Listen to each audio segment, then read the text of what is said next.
অন্যরা যখন তাদের মাকে কিছু বলে, ও মা, হ্যাঁ মনামা, বলো। আজকে স্যারকে বলে দেবে আমার না আজকে পড়া হয়নি। আচ্ছা বেশ মনামা, আমি তোমার স্যারকে বলে দেব। এই তো স্যার চলে এসেছে, আসুন আসুন স্যার। স্যার আজ না মনামার পড়া হয়নি, ওকে না বকবেন না বেশ। আচ্ছা বেশ বেশ। না, বইটা নিয়ে চলে আয়, আর ভয় পেতে হবে না, স্যার তোকে একটুও বকবে না। আমি যখন আমার মাকে কিছু বলি, ও মা, হ্যাঁ বল, কি বলছিস? মা আজ না আমার পড়া হয়নি, তুমি স্যারকে একটু বলে দেবে। কেন, কিসের জন্য? কাল যখন বললাম মনা তুই স্যারের পড়াটা করেছিস, তখন বললি আমি ঘুরে এসে মা সব পড়া করে দেব। কই তো সব পড়া? কি হলো তোর পড়া?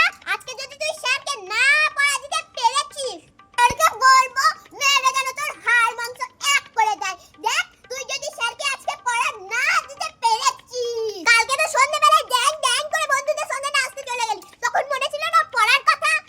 এই তো স্যার চলে এসেছে, আসুন আসুন স্যার। এই নিন স্যার আপনার চাটা নিন।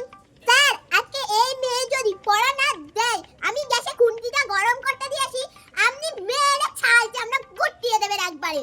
আবার বলছে মা আজকে আমার পড়াটা হয়নি, স্যারকে একটু বলে দেবে।